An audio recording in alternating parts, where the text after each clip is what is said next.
Today I wanted to talk a little bit about playing eighth notes. In the introduction you'll see the first time that I played the eighth notes, the groove was not sitting right, and the notes were a little bit too staccato and it just wasn't feeling very good. Then hopefully you'll see in the second version the groove was sitting much better, and what we're going to look at today is things that you can practice to bring that change into your playing as well. So as bass players, we will spend a lot of our lives playing eighth notes.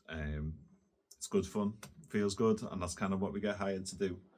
So it's worth putting the time in to think about what's going to help us play these a little bit more effectively and help support the band. So let me give you an example of some of the issues that I tend to see with some of my students. Sorry if you can hear the rain coming in out there.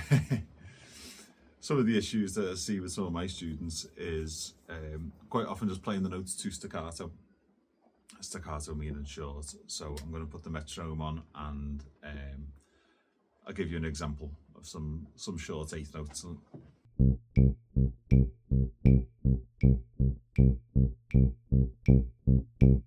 So we're still trying to lock in and the groove's not too bad, but the shortness of the notes can be useful in certain situations, but usually it's something you're going to want to avoid. Let's make those notes legato. Let's join them together and see how it sounds.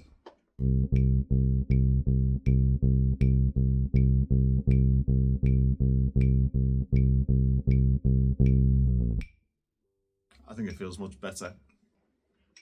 Next we're going to look at note placement, which is where your note falls on the beat.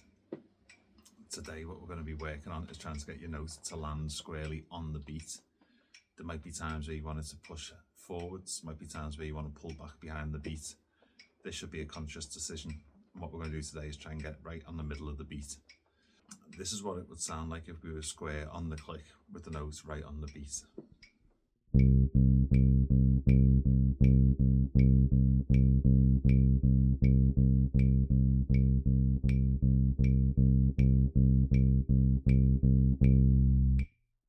Let's try a quick exercise. This time with the metronome just on beats 2 and 4, we're going to try and do the same thing, playing eighth notes squarely on the beat, but this time also working on developing our inner clock as well. Let's give it a go.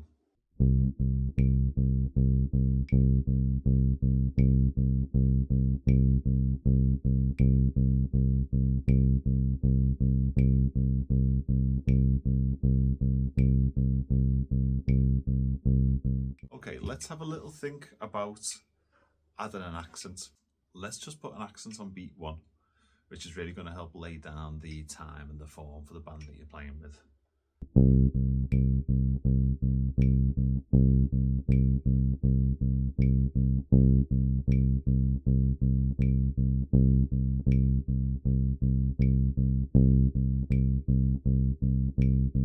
Okay, the last thing that we're going to look at is the famous pino eighth notes, which is short, long, short, long. Again, I'll play it through for you, and something that you want to try practicing. We're going to keep the click on 2 and 4, and we're focusing on locking in. This time you can pull the notes a little behind the beat, just to give us a bit more of that pino flavour. Let's have a go.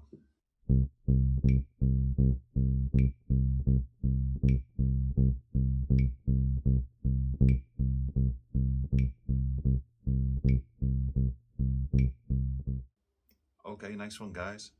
There'll be a follow-up lesson to this available on the Patreon. I'll put a link for this down in the description. We'll be going through some of these rhythm concepts in a little bit more detail. For now, if this is something that you want to work to on your own, there is a PDF with a couple of grooves that I've put together. This was based on groove 1 from the PDF. You can grab that for free, and there's a link for that in the description as well. See you next time.